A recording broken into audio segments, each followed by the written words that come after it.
Hey, it's Valkyrie Love. You're probably not so local religious extremist. I'm still tired, but slightly less so, so we're going with it. Um, Saren, you were in fact first, and thank you for being here. I appreciate it. And hey, Marcus, it's nice having you here. And yes, you are in fact second. Um, Everyone probably won't stay long. I just wanted to stop by for a bit to support my friend Inoshi. Thank you. I appreciate it. And yeah, that's absolutely fair. I appreciate you being here. Um, yeah. Today we've got more reading, which I don't remember the last time I read like further than this into this book because I'm fairly certain whenever I was rereading it previously, I stopped like partway through the second chapter. So we're probably going to pass that today and get to a part that I don't remember basically at all. So that's going to be fun and hopefully not result and will hopefully not result in too ridiculous of misreadings. And yeah, I know what words are, I promise. Why are you like that? What happened?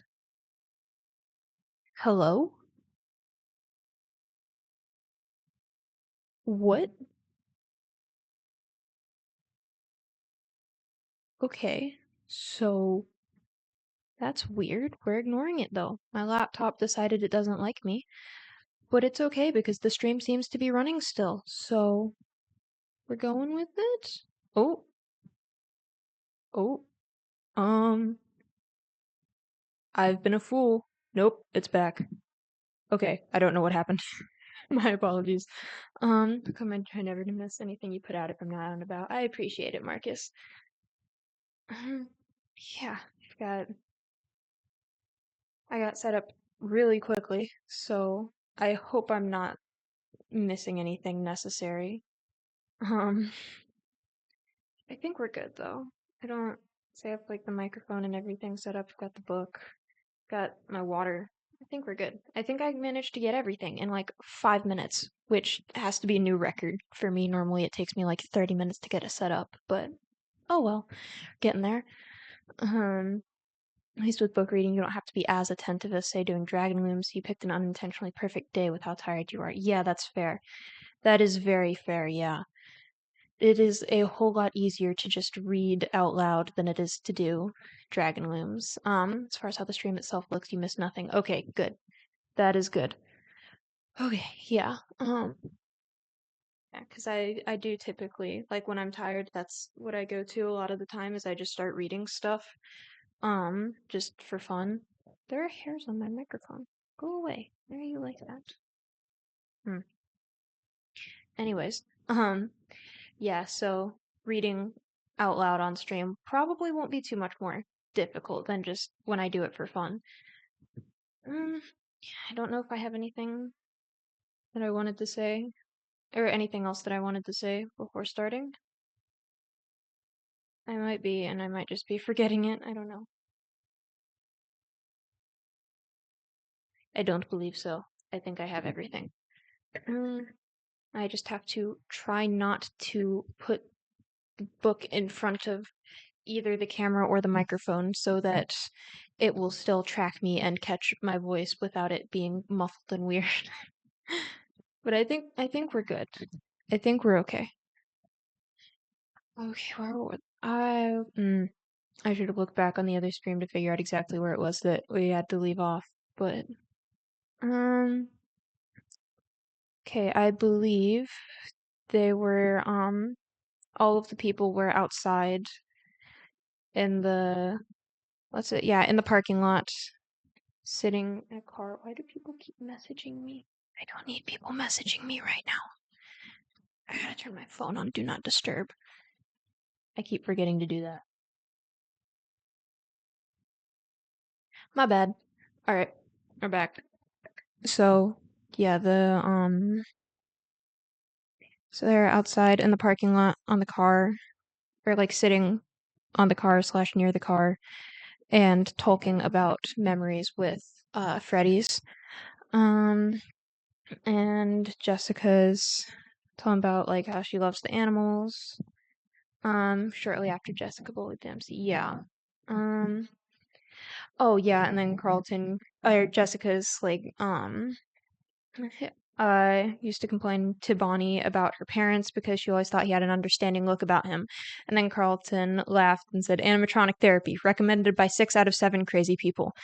And then I had to leave. But okay, we can carry on at this point. Yeah, and then shut up, Jessica retorted. I knew he wasn't real. I just liked talking to him. Charlie smiled a little. I remember that, she said. Jessica in her prim little dresses, her brown hair in 2 tight braids like a little kid out of an old book, walking up to the stage when the show was over, whispering earnestly to the life-sized animatronic rabbit. If anyone came up beside her, she went instantly silent and still, waiting for them to go away so she could resume her one-sided conversations. Charlie had never talked to the animals at her father's restaurant or felt close to them like some kids seemed to. Although she liked them, they belonged to the public. She had her own toys, mechanical friends waiting for her at home, that belonged only to her. I liked Freddie, said John. He always seemed the most relatable. You know, there are a lot of things about my childhood that I can't remember at all, Carlton said, but I swear I can close my eyes and see every last detail of that place. Even the gum I used to stick under the tables. Gum? Yeah, right. Those were boogers. Jessica took a tiny step away from Carlton. He grinned.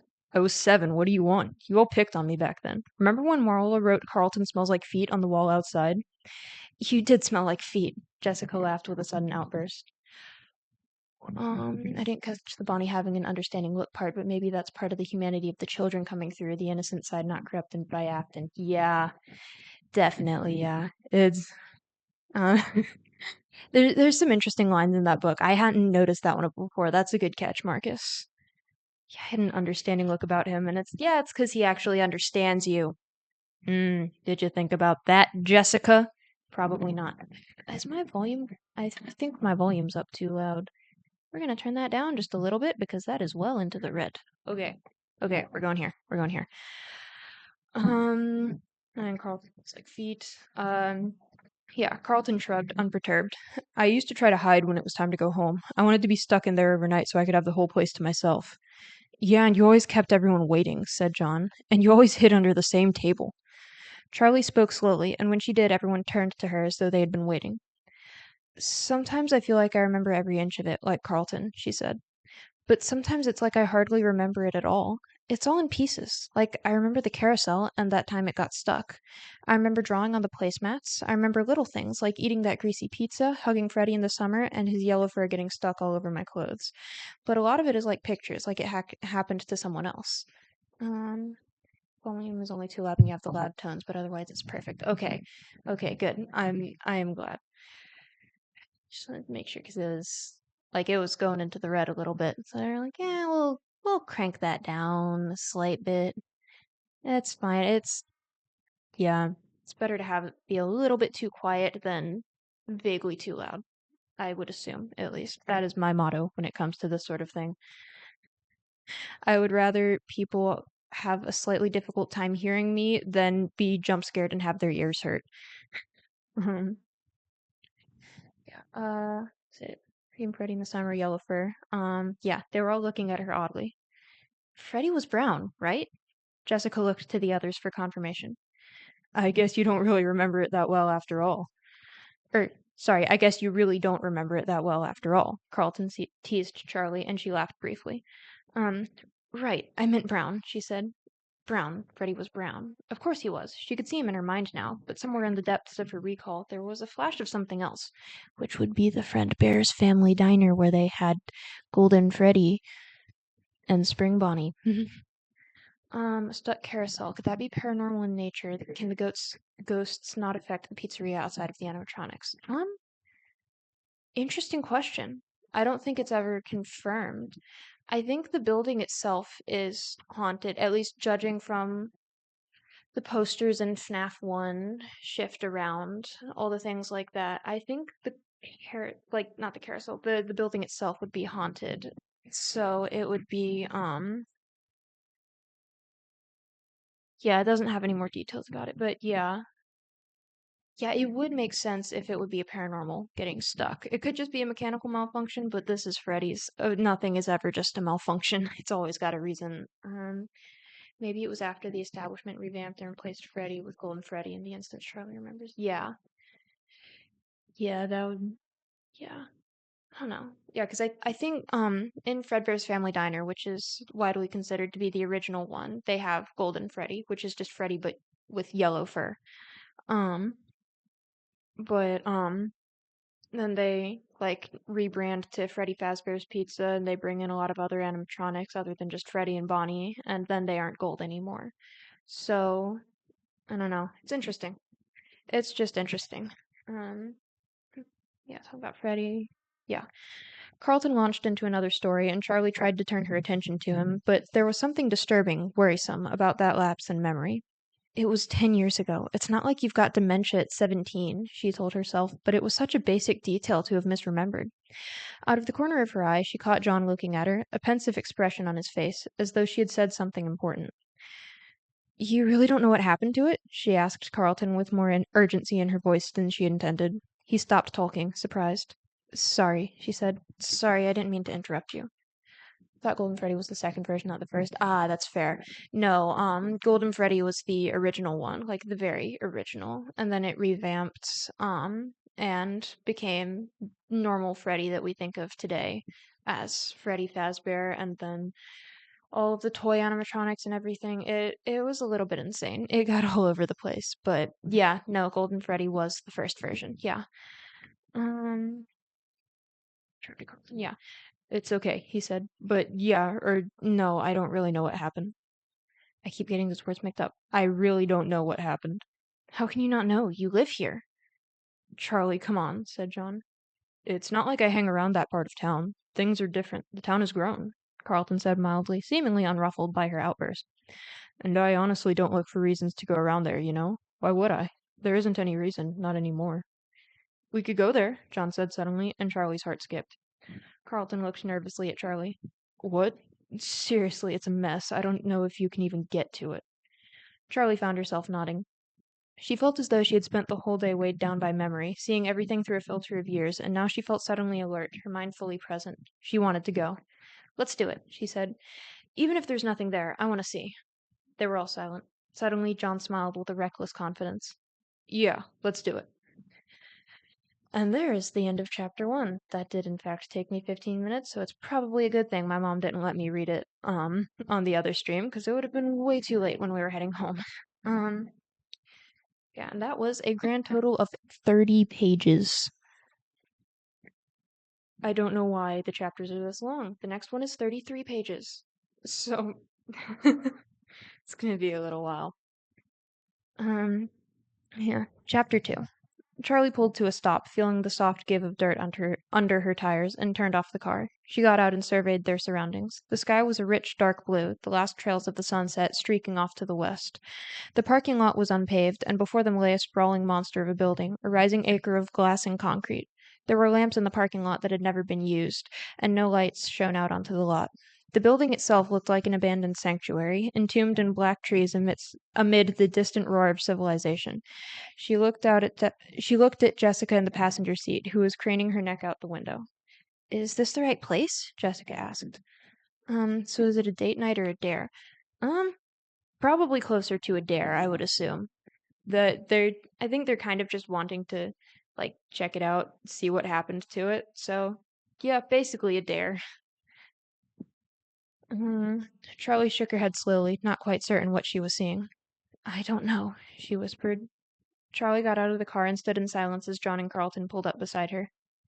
What is this? John stepped out of the car incautiously and stared blankly at the monument. Does anyone have a flashlight? He looked at each of them. Carlton held up his keychain and waved around the feeble glow of a penlight for a minute. Great, John muttered, walking away with resignation. Hold on a sec, Charlie said, and went around to her trunk. My aunt makes me carry around a bunch of stuff for emergencies. Aunt Jen, loving but severe, had taught Charlie self-reliance above almost anything else. Before she let Charlie have her old blue Honda, she had insisted that Charlie know how to change a tire, check the oil, and know the basic parts of the engine. In the trunk, in a black box tucked in next to the jack, spare tire, and small crowbar, she had a blanket, a heavy police-issue flashlight, bottled water, granola bars, matches, and emergency flares. Charlie grabbed the flashlight. Carlton grabbed the granola bar. Almost by silent agreement, they began to walk the building's perimeter, Charlie holding up the light in the steady beam in front of them. The building itself looked mostly finished, but the ground was all dirt and rock, uneven and soft. Charlie shone the light on the ground, where grass had grown patchy in the dirt, inches long. No one's been digging for a while, Charlie said. The place was massive, and it took a long time to circumnavigate. It wasn't long before the rich blue of the evening was overtaken by a blanket of scattered silver clouds and stars. The surfaces of the building were all the same smooth beige concrete, with windows too high up on the walls to see inside. Did they really build this whole thing and then just leave? Jessica said. Carlton, said John, you really don't know anything about what happened? Carlton shrugged expansively. I told you, I knew there was construction, but I don't know about anything else. Why would they do this? John seemed almost paranoid, scouting the trees as though eyes might be looking back at him. It just goes on and on. He squinted, gazing along the outside wall of the building, which seemed to stretch endlessly into the distance.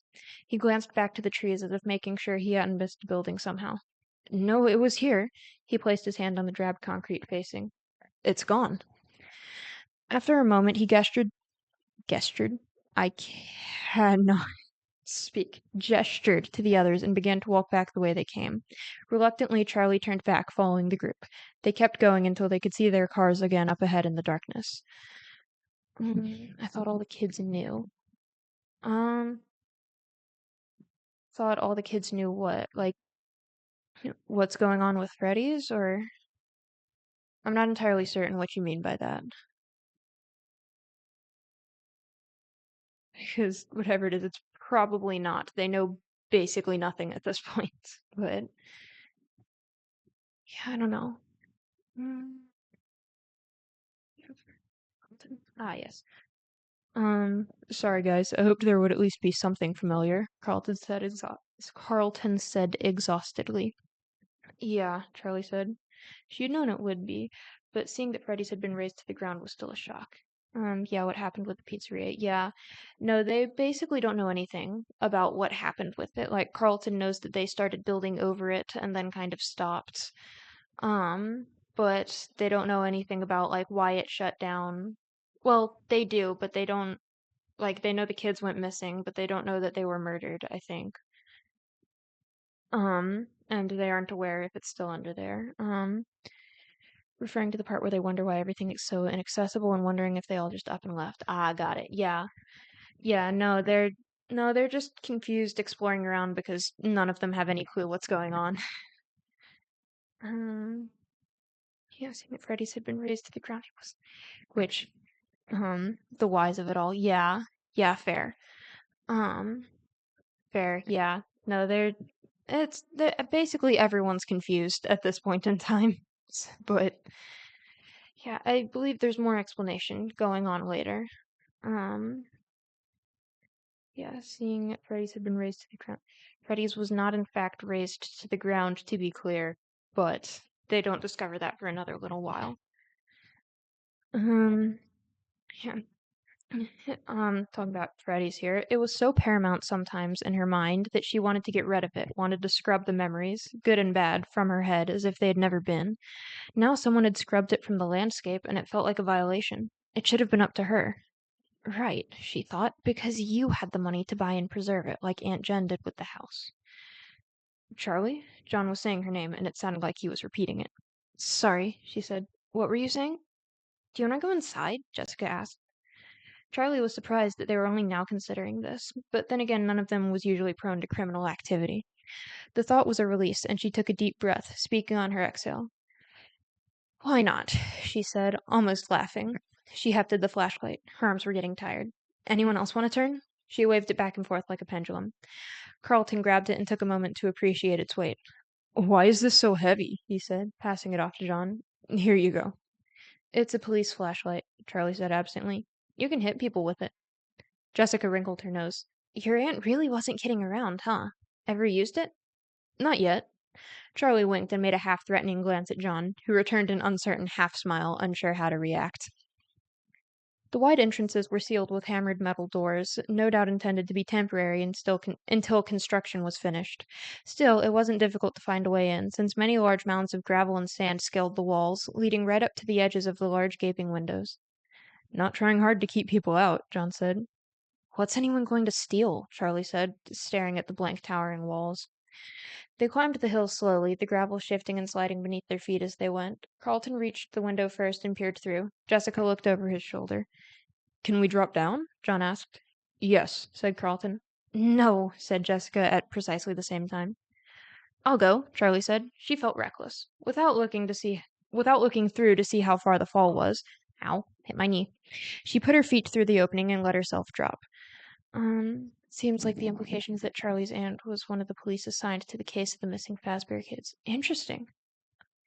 I hadn't thought about that, but that would make sense. I don't think it specifically says anything about what Aunt Jen, does, for a living or anything.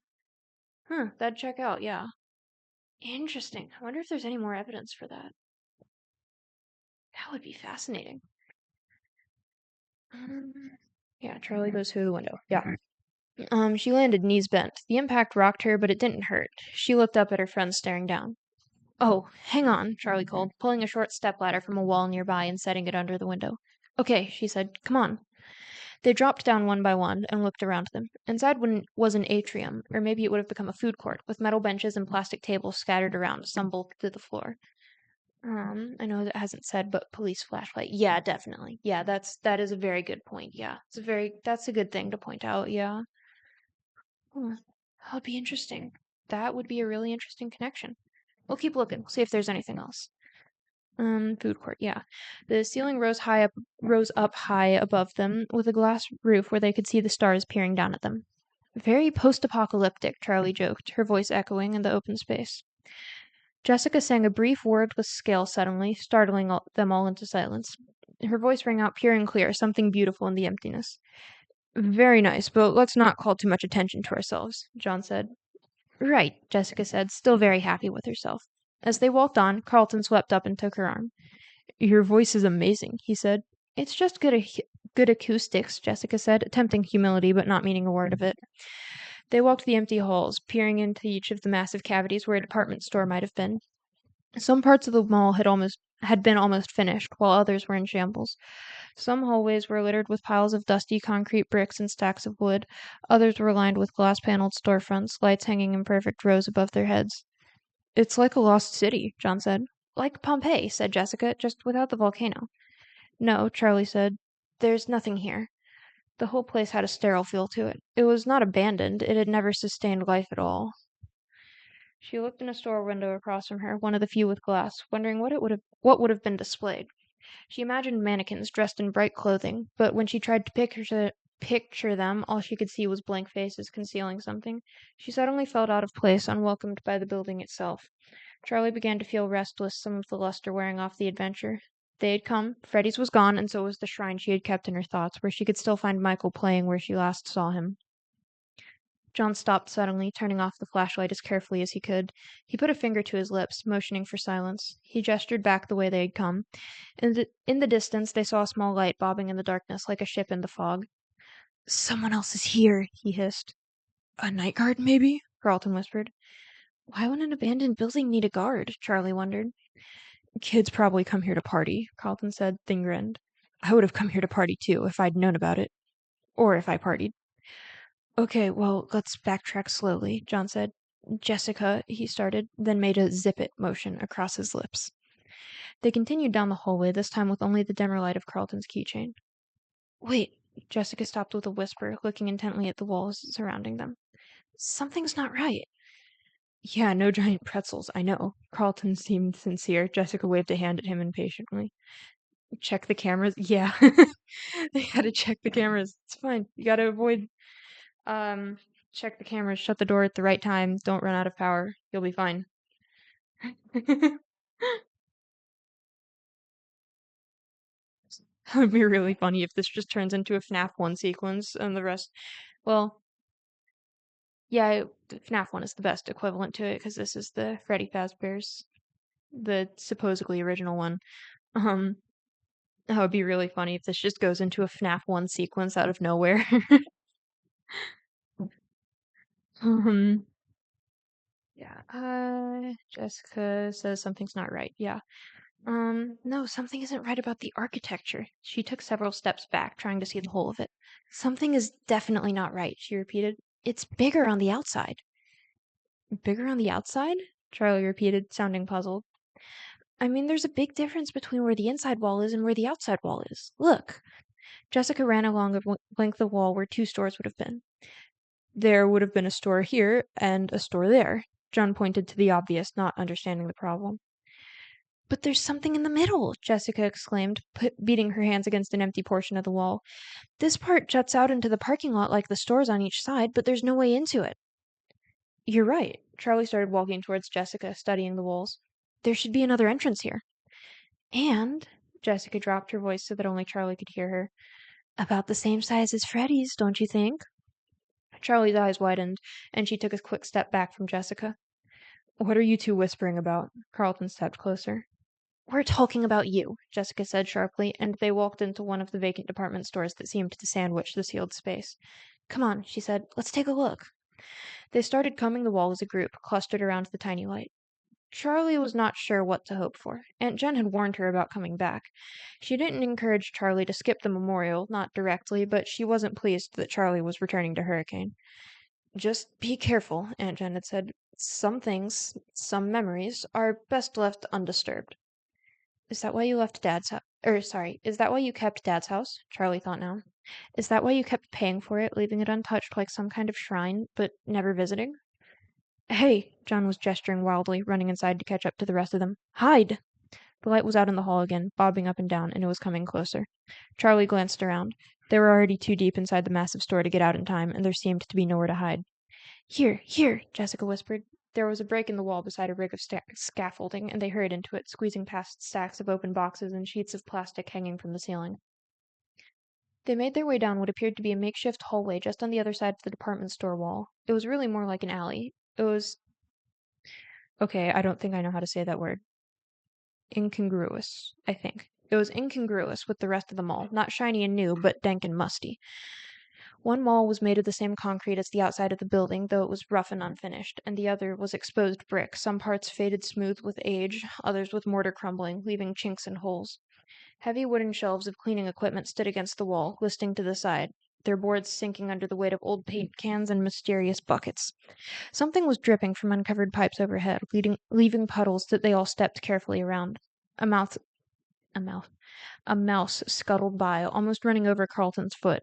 Carlton made a strangled sound, hand over his mouth. They crouched down behind one of the wooden shelving units, pressing up against the wall. Charlie doused the light and waited. She took shallow breaths, perfectly still, watching and wishing that she had picked a better position to freeze into. After a few minutes, her legs started to feel numb under her, and Carlton was so close that she could smell the light, pleasant scent of his shampoo. That's nice, she whispered. Thanks, Carlton said, knowing immediately what she was referring to. It comes in Ocean Breeze and Tropical Paradise. I prefer Ocean Breeze, but it dries the scalp. Hush, John hissed. Charlie wasn't sure why she was so worried. It was just a night guard, and at the worst they would be asked to leave, maybe yelled at a little. Maybe get yelled at a little, I think it means. But oh well. She had an overblown aversion to getting in trouble. Mood. The bobbing light came closer. Charlie was acutely aware of her body, holding every muscle motionless. Suddenly she could make out a thin figure leaning in from the great room outside. He shone his light in a long beam down the hallway, sweeping it up and down the walls. He's got us, Charlie thought, but inexplicably he turned and went, apparently satisfied. They waited another few minutes, but there was nothing. He was gone. They all moved slowly out of their crouched positions, stretching limbs that had gone to sleep. Carlton shook one foot vigorously until he could stand on it. Charlie looked down at Jessica, who was still hunched over, as if frozen in time. Jessica, are you okay? She whispered. Jessica looked up, smiling. You won't believe this. She pointed at the wall. She was pointing at the wall, and Carlton leaned over to see. Carlton. Sorry, I looked down the page and saw Carlton. Charlie leaned over to see. There, etched in the worn brick, were clumsy letters, almost illegible in a child's handiwork. Carlton smells like feet. You have to be kidding me, John whispered in awe, turning to face the wall and placing both hands against it. I recognize these bricks, he laughed. These are the same bricks. His smile faded. They didn't tear it down, they built around it. It's still here. Jessica unsuccessfully tried to keep her voice down. There has to be a way in, she added, her eyes wide with an almost childish excitement. Charlie shone the flashlight up and down the hallway, playing the light off each wall, but there was no break, no door. There was a back door to Freddy's, John said. Marla wrote that right next to the back door, right? Why didn't they just knock it down? Charlie pondered. Does this hallway just lead nowhere? Jessica said, puzzled. It's the story of my life, Carlton said lightly. Wait. Charlie ran her fingers along the edge of a shelf, peering through the odds and ends crammed onto it. The wall behind it looked different. It was metal, not brick. Hmm. Child's handiwork, it seems the animatronics weren't just walking towards them that whole chase. Yeah? Potentially. I believe the child writing was from Marla when she was a child. Marla? Is that? Yes. That is Marla. Is Marla here? No, Marla was getting there the next day. My bad. I sitting here going, did I miss a whole nother character? But no. Um, yeah. Mm. As I believe that one was Marla, but yeah. Be interesting if one of the animatronics wrote something on the wall. Yeah. Um, yes, the metal wall with quotation marks. Making air quotes. Who's Marla? I think I wasn't here for her. Yeah, she's a character. She hasn't been introduced yet, really, because she hasn't arrived in the town. She's going to in-universe the next day, so, she has not been introduced yet. Um, I don't think it's very long until she is, but yeah, she's one of their other childhood friends. I believe the last one that isn't there yet. So you've got John, Jessica, Carlton, Charlie, and then Marla was the other one, and Michael, but Michael's dead at this point, so oh well. Um, but yeah. Um, where's it? Ah, yes. The wall behind the shelf that looks different is metal, not brick. Right here. She stepped back and looked at the others. Help me move it. John and Jessica pressed against one side in a unified effort, and she and Carlton pulled on the other. It was immensely heavy, laden with cleaning supplies and large buckets of nails and tools, but it slid further down the hall almost easily, without incident. I know words, I swear. Jessica stepped back, breathing hard. John, give me the big light again. He handed it over, and she turned it back on, aiming it where the shelf had stood. This is it, she said. It was metal and rusting, spattered with paint, a stark contrast to the walls around it. There was only a hole where the handle had been. Someone must have removed it so the shelf could lie flush against the door. Silently, Charlie handed the flashlight back to John, and he held it above her head so she could see. She slipped around to the others and tried to squeeze her fingers into the hole where the doorknob once was, trying to pull it open to no avail. It's not going to open, she said. John was behind her, peering over her shoulder. Just a second. He squeezed himself into the space beside her and knelt carefully. I don't think it's locked or anything, he said. I think it's just rusty. Look at it. The door extended all the way to the floor, its bottom ragged and unfinished. The hinges were on the other side, and the edges were caked in rust. It looked as though it had not been opened in years. John and Charlie pulled on it together, and it moved a fraction of an inch. Yay! Jessica exclaimed, almost shouting, then covered her mouth. Sorry, she said in a whisper, containing my excitement. They took turns pulling on it, leaning over one another, the metal scraping their fingers. The door held for a long moment, and then it came loose under their weight, swinging open slowly with an unearthly screech. Charlie looked nervously over her shoulder, but the guard did not appear. The door opened only about a foot wide, and they went one by one until all four were through. Inside, the air changed, and they all stopped short. Ahead of them was a dark hallway familiar to them all. Is this? Jessica whispered, not taking her eyes from the dark expanse. It's here, Charlie thought. She held out her hand for the flashlight, and John handed it to her wordlessly. She shone the light ahead of them, sweeping the walls. They were covered in children's drawings, crayon on yellowing, curling paper. Alright, 1 second. Weird throat thing. I don't know what that was. She started forward, and the others followed, feet shuffling on old tile. It seemed to take forever to traverse the hall, or perhaps it was just that they were moving slowly, with methodical, deliberate steps. Eventually the hallway opened into a larger expanse, the dining room. It was just as they remembered it, completely preserved. The flashlight beam bounced off 1,000 little things, reflective, glittered. The flashlight beam bounced off 1,000 little things, reflective, glittered, or topped with foil ribbon. Okay, that's a confusing sentence, but okay.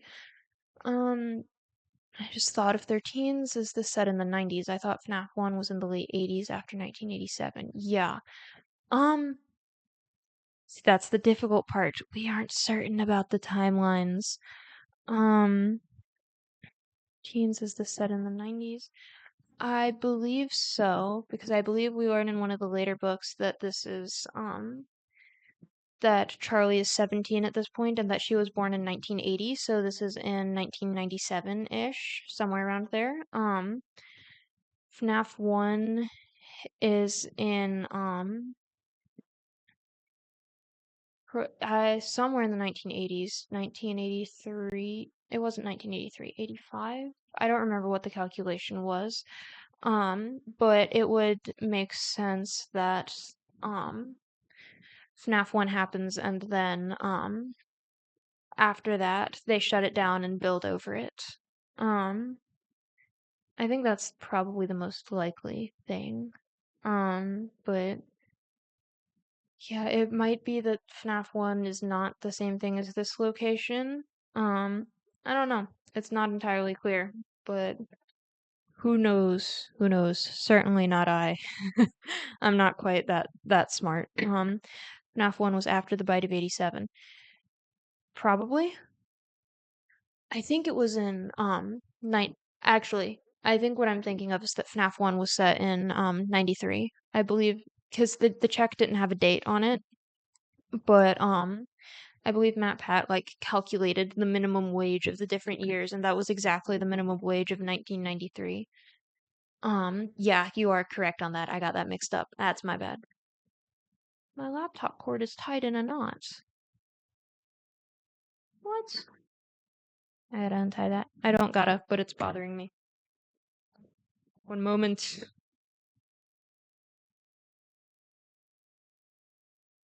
Okay, we're good. Yeah, FNAF 1, I believe, is after the bite of 87. Yes, you are correct, as far as I'm aware. Then again, the timeline makes no sense, so who knows? Who knows what's happening? Certainly not I. Yeah, there's so much description about all of this. Wow.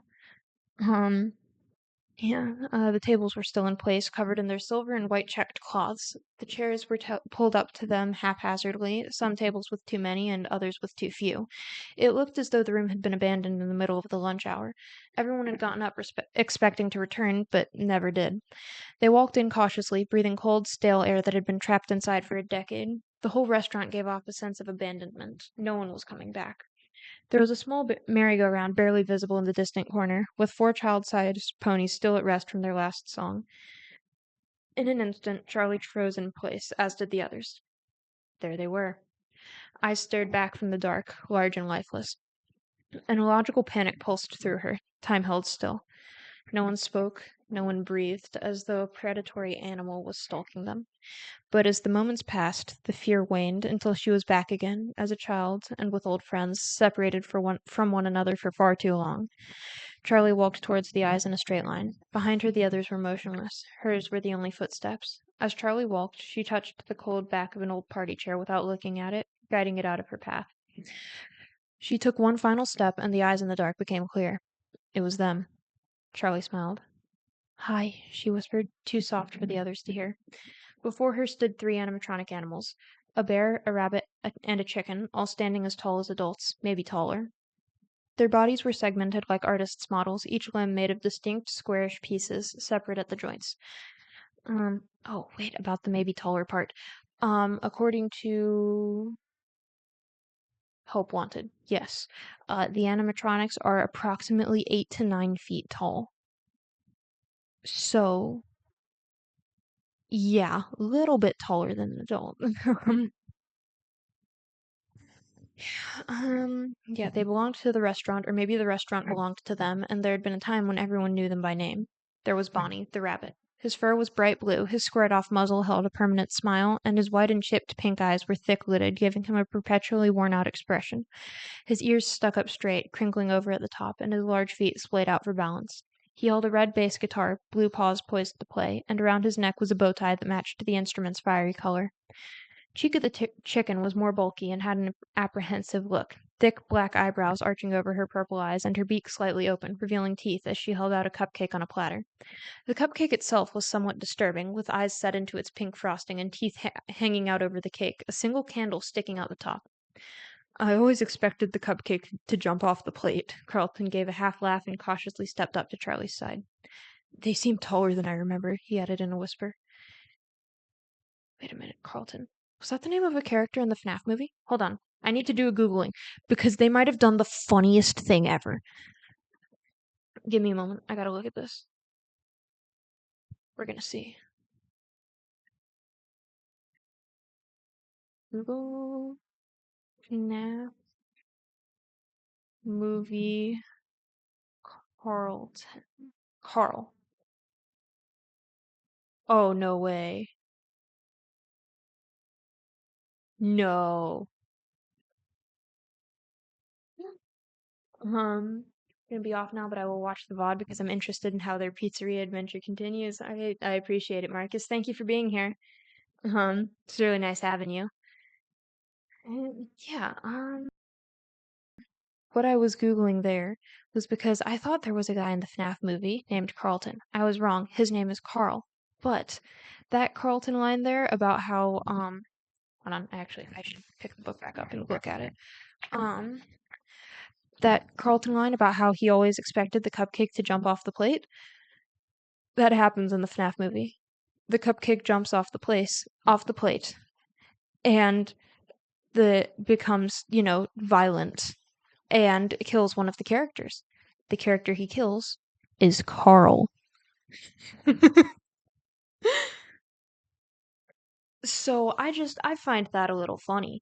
Um, that was probably a little bit of a throwback there. Or like a little bit of an Easter egg there, naming that character Carl, and then having it reference back to Carlton.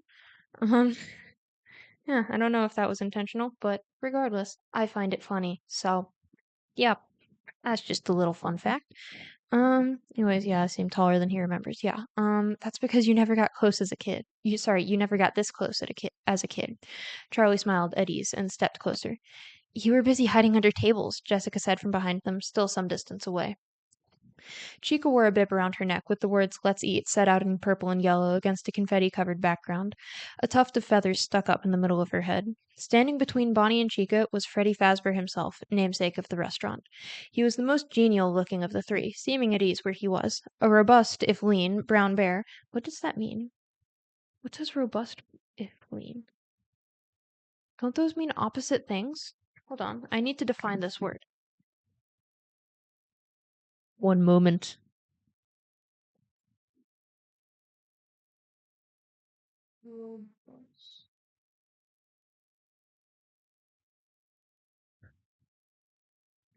Strong and healthy. Okay. Anyways, that feels weird to me. But anyways, a robust, if lean, brown bear, he smiled down at the audience, holding a microphone in one paw, sporting a black bow tie and top hat. What about the buttons? How many buttons does he have? It's very important for figuring out the lore, Count the buttons. um, hmm, the only incongruity in his features was the color of his eyes, a bright blue that surely no bear had ever had before him. His mouth hung open, and his eyes were partially closed, as though he had been frozen in a song. Carlton drew closer to the stage until his knees pressed against the rim of it. Hey, Freddie, he whispered. Long time no see. He reached out and grabbed at the microphone, wiggling it to see if he could get it loose. Don't! Charlie blurted, looking up into Freddie's fixed gaze as though making sure he hadn't noticed. Carlton pulled his hand back like he had touched something hot. Sorry. Come on, John said, cracking a smile. Don't you want to see the rest of the place? They spread out across the room, peering into corners and carefully trying doors, acting as though everything might be breakable to the touch. John went over to the small carousel, and Carlton disappeared into the dark arcade off the main room. I remember it being a lot brighter and noisier in here. Carlton smiled as though at home again, running his hands over the aging knobs and flat plastic buttons. I wonder if my high scores are still in there, he muttered to himself. To the left of the stage was a small hallway. Half hoping no one would notice where she had gone, Charlie started down it silently as the others... I lost where I was. As the others occupied themselves with their own curiosities. At At the end of the short plain corridor was her father's office. It had been Charlie's favorite place in the restaurant. Yeah. She liked to play with her friends in the main area, but she loved the singular privilege of coming back here when her father was doing paperwork. She paused outside the closed door, her hand poised over the knob, remembering. Most of the room was filled with his desk, his filing cabinet, and small boxes of uninteresting parts. In one corner was a smaller filing cabinet, painted a salmon color that Charlie had always insisted was pink. Is salmon not pink?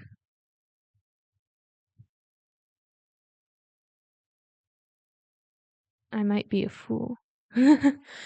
um, Charlie had always insisted was pink. That had been Charlie's. The bottom drawer held toys and crayons, and the top had what she liked to call my paperwork. It was mostly coloring books and drawings, but occasionally she would go over to her father's desk and try to copy down whatever he was writing in a childish crayoned hand. Charlie tried the door, but it was locked. Better this way, she thought. The office was personal, and she did not really want it opened tonight. She was headed back into the main dining room and found John looking pensively at the merry-go-round. He eyed her with curiosity, but did not ask where she had gone. I used to love this thing. Charlie smiled, approaching warmly. Yet now the painted figures seemed odd and lifeless to her.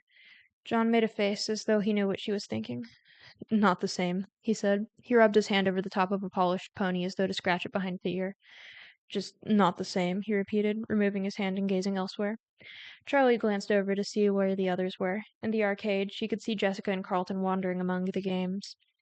The consoles stood still and unlit like massive tombstones, their screens blank.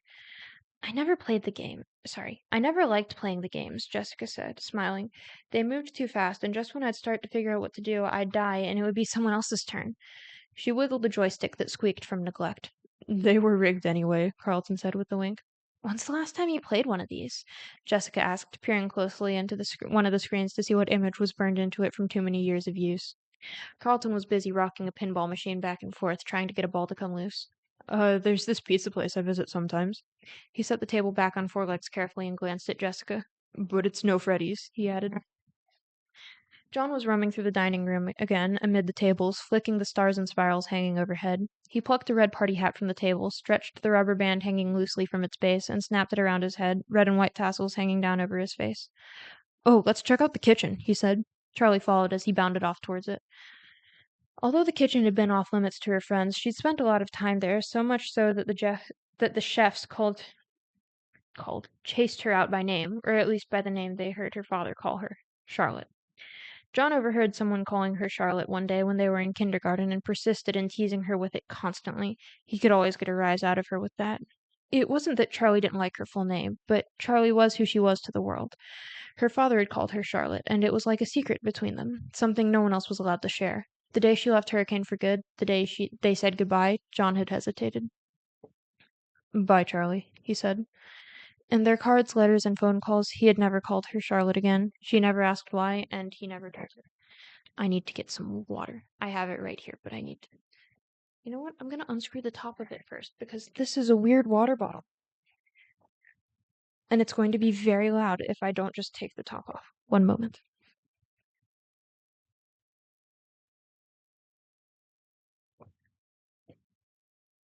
I managed to leave my good water bottle at camp somehow. I don't know how, but I did.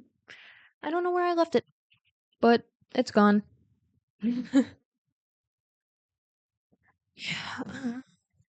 are we?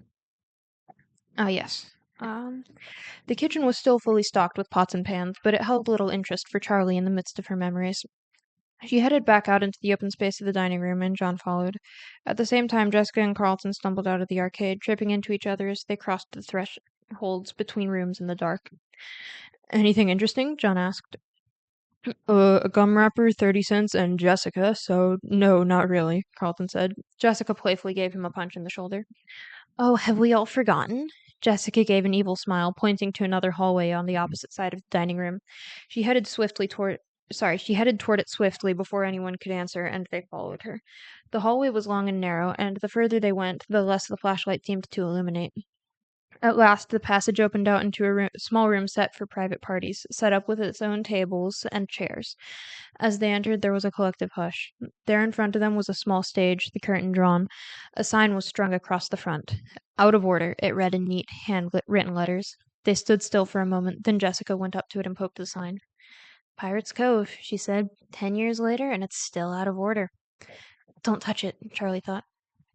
I had one birthday back here, John said. It was out of order then, too. He took hold of the edge of the curtain and rubbed the glittered fabric between his fingers. No, Charlie wanted to say again, but stopped. You're being silly, she chided herself. Do you think he's still back there? Jessica said playfully, threatening to make the reveal with one giant swing of the curtain. I'm sure he is. John gave a false smile, seeming uncomfortable for the first time. Yes, he's still there, Charlie thought. She stepped back cautiously, suddenly becoming aware of the drawings and posters surrounding them like spiders on the wall. Charlie's flashlight carefully inched from picture to picture, all depicting different variations of the same character. A large and energetic pirate fox with a patch over one eye and a hook for a hand, usually swinging in to deliver a pizza to hungry children. This is the room where you were the one hiding under the tables, Jessica said to Charlie, trying to laugh. But you're a big girl now, right? Jessica climbed up on the stage unsteadily, almost losing her footing. John reached out a hand to steady her as she righted herself. She giggled nervously, looking down at the others as though for guidance, then grabbed hold of the tasseled edge of the fabric. She waved her other hand in front of her face, and as dust fell from the cloth. Maybe this isn't a good idea? She laughed, but there was an edge to her voice like she really meant it, and she looked down at the stage for a moment as though poised to climb back down. Still, she didn't move, taking the edge of the curtain again. Wait, John said. Can you hear that? They were all dead quiet, and in the silence Charlie could hear them all breathing. John's breaths were deliberate and calm, Jessica's quick and nervous. As she thought about it, her own breathing began to feel odd, like she had forgotten how to do it. I don't hear anything, she said. Me neither, Jessica echoed. That's not what an echo is. What is it? Music. It's coming from... He gestured back the way they had come. From the stage? Charlie cocked her head to the side. I don't hear it. It's like a music box, he said. Charlie and Jessica listened carefully, but their blank expressions didn't change. It stopped, I guess. John returned his gaze forwards. Wait, where did Carlton exist?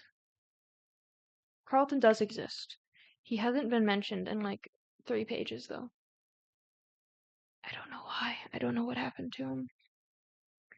Maybe it was an ice cream truck, Jessica whispered. Hey, that wouldn't be so bad right now. John appreciated the levity. Jessica turned her attention back to the curtain, but John began to hum a tune to himself. It reminded me of something, he mumbled.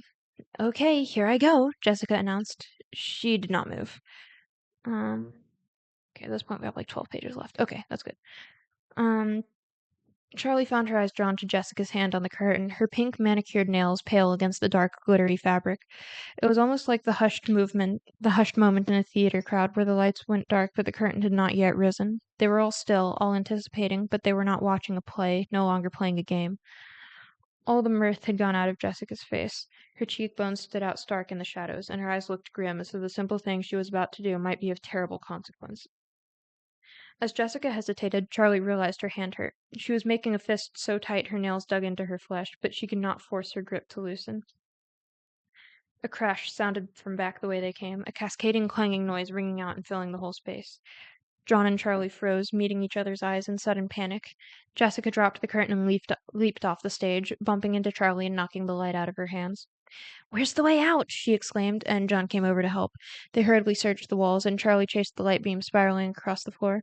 Just as they were all back on their feet, Carlton came trotting in. I knocked over a bunch of pots in the kitchen, he exclaimed, an apology amid the panic. I thought you were with us, Charlie said. I wanted to see if there was any food left, Carlton said, not making it clear if he'd found anything or not. Seriously? John laughed. That guard might have heard, Jessica said anxiously. We have to get out of here. They started for the door, and Jessica started running. The rest took off after her, picking up speed as they reached the hallway until they were racing as though something was behind them. Run, run, John called out, and they all burst into giggles, the panic feigned but the urgency real. They squeezed back through the door one by one and pushed it shut with the same painful squeal, Carlton and John leaning on it until it sealed. They all took hold of the shelf, hefting it back into place and replacing the tools so that it appeared undisturbed. Look good? Jessica said, and John tugged her arm, guiding her away. They made their way quickly but carefully back the way they came, using only Carlton's penlight, back through the empty halls and the open atrium to the parking lot. The guard's light did not appear again. A little anticlimactic, Carlton said with disappointment, checking back one more time in hopes they were being chased. Are you kidding? Charlie said as she went to her car, already pulling the keys free from her pocket. She felt as though something locked deep inside her had been disturbed, and she was not sure if that was a good thing or not. That was fun, John exclaimed, and Jessica laughed. That was terrifying, she cried. It can be both, Carlton said, grinning widely. Charlie began to laugh, and John joined in. What? Jessica said. Charlie shook her head, still laughing a little.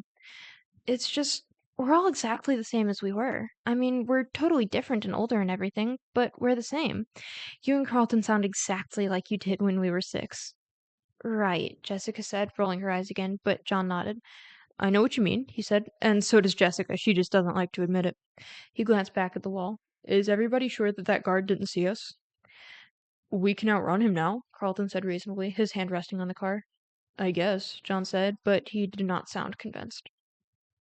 You haven't changed either, Jessica said with a certain satisfaction.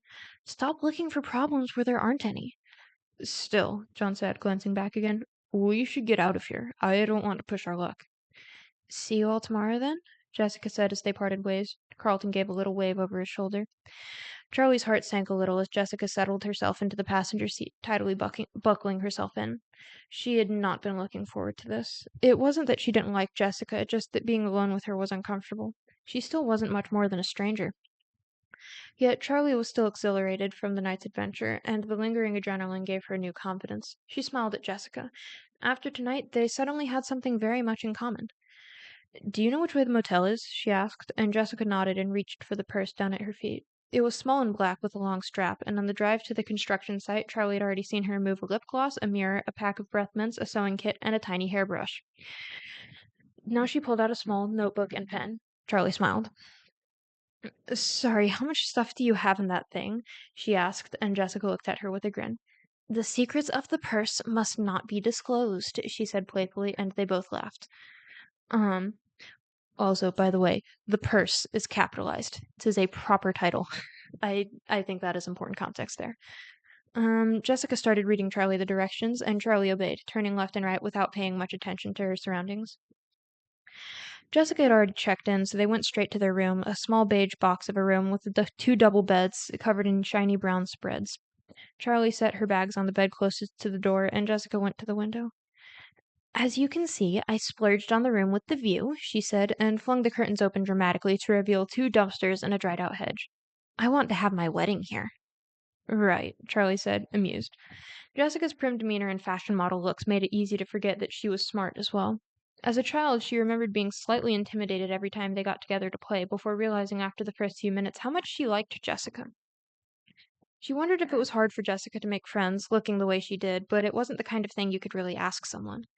Jessica flopped down on the bed, lying across it to face Charlie. So, tell me about you, she said confidentially, mocking a talk show host or someone's nosy mother. Charlie shrugged awkwardly, put on the spot. What does that mean? She said. Jessica laughed.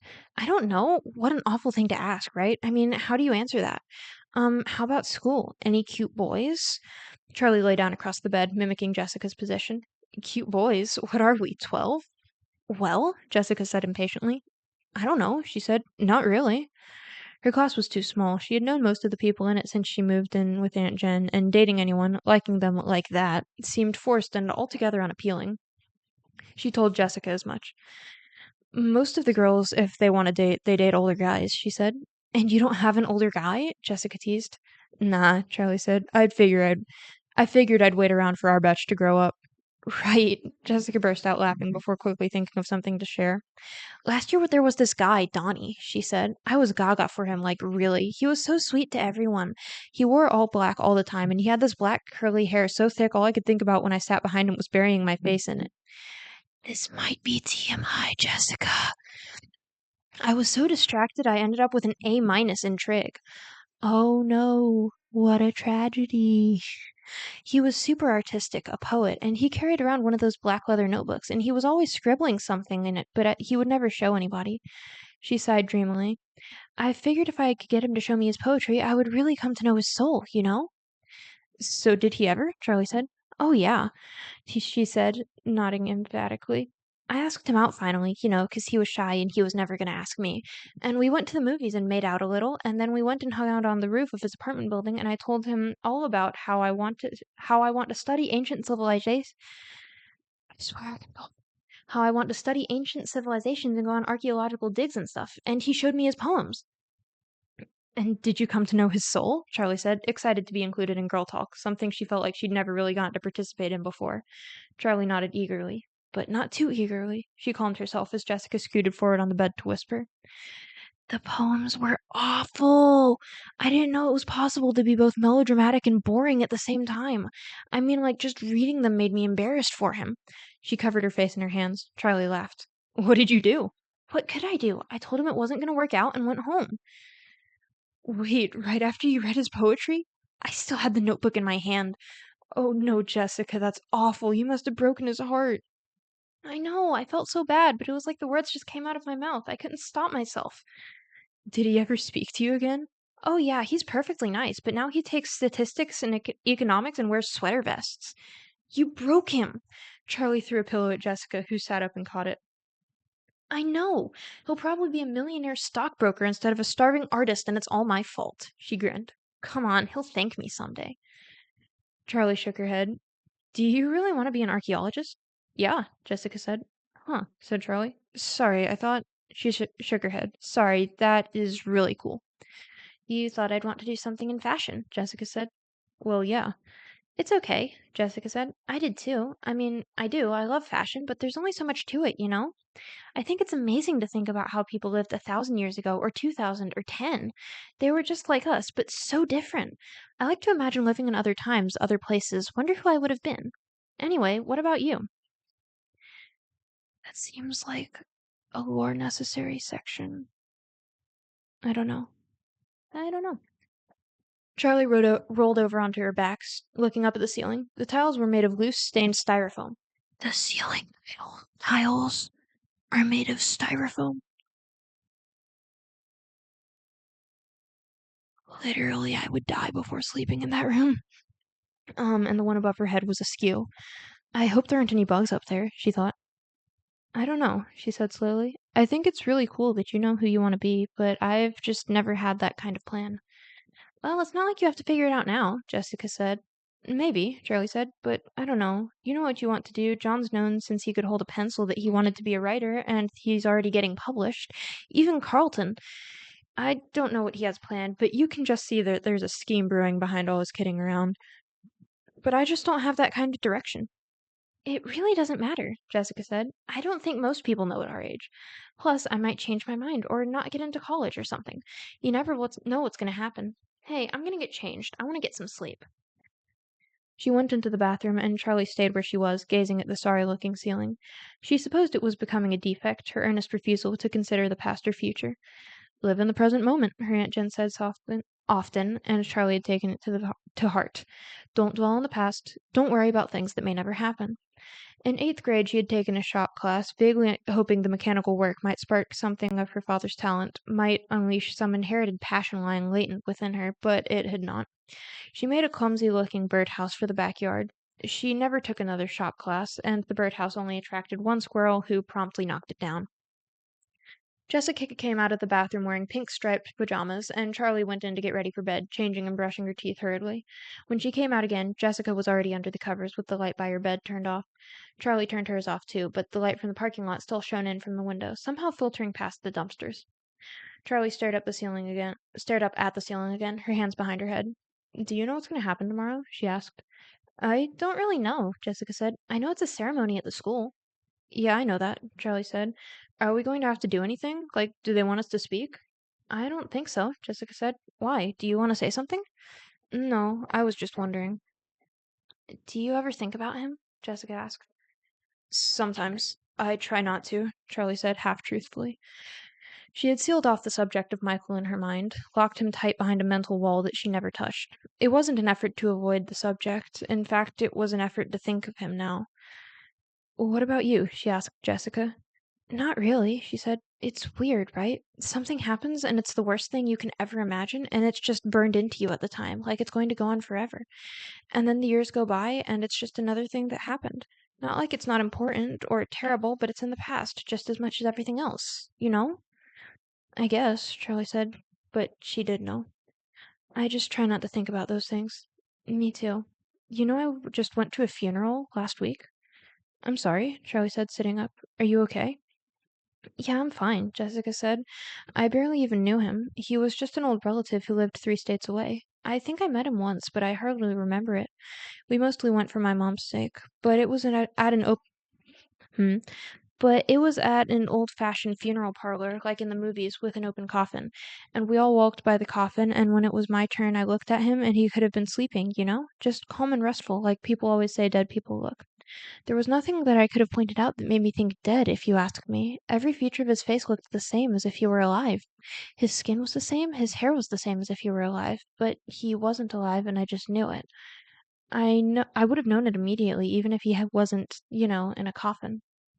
I know what you mean. There's something about them when they're, Charlie said softly.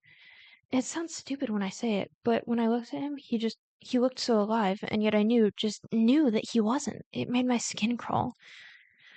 That's the worst thing, isn't it? Charlie said. Things that act alive but aren't.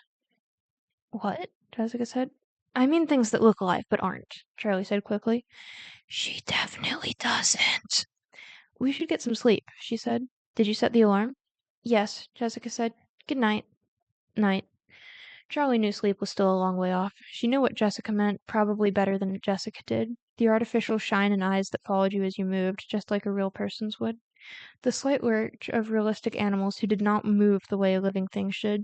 The occasional programming glitch that made a robot appear to have done something new, creative. Her childhood had been filled with them. She had grown up in the strange gap between life and not life. It had been her world. It had been her father's world. Charlie closed her eyes. What did that world do to him? And that is the end of chapter 2. I believe I have around 30 minutes until I have to be leaving.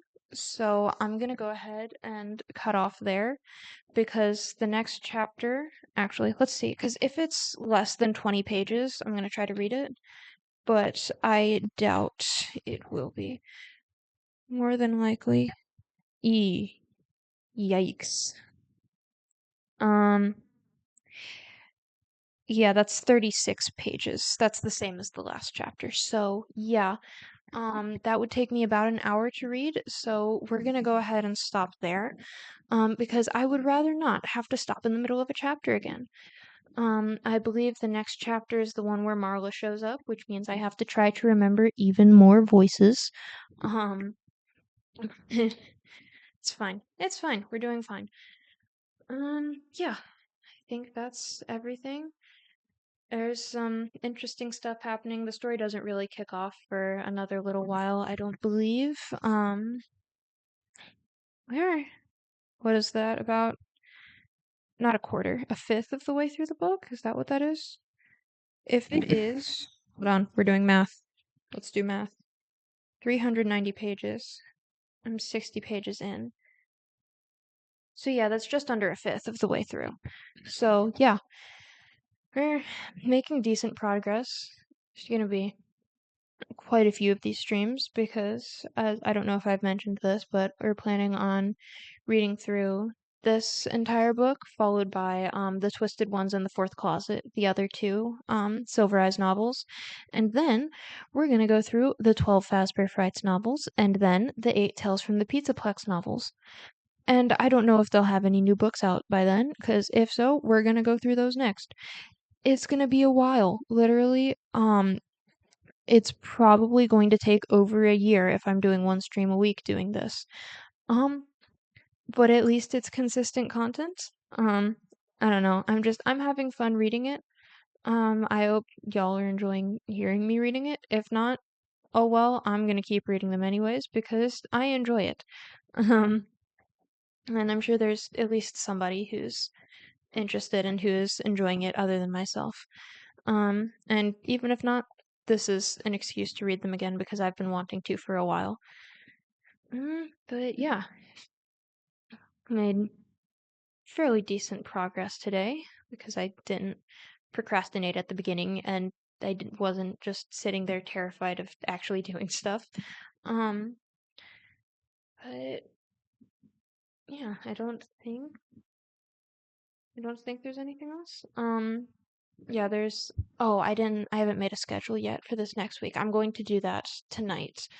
I'm not certain what the rest of the week is going to be, but sometime on Tuesday, I'd say probably around 2 or so, I'm going to be doing another singing stream.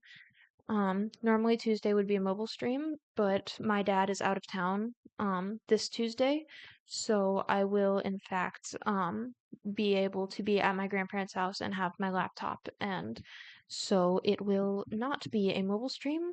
We will have a laptop and the first singing stream with the fancy microphone. I'm gonna figure out how to what is it? Oh yeah, I'm gonna figure out what songs I want to sing. I have some ideas, but not too many. It's probably gonna be about a 2-hour stream or so with another original, maybe two, depending on which original song I choose. Maybe two at the end. Um, yeah, I think that's everything now. So yeah, I will work on the schedule and I'm gonna put that on Twitter shortly. I believe around 5:30 had been when I was putting them up, when I was posting them up there. So yeah, yeah, if you're interested in seeing more streams, be sure to go check out my Twitter, which I believe I have linked on my Twitch.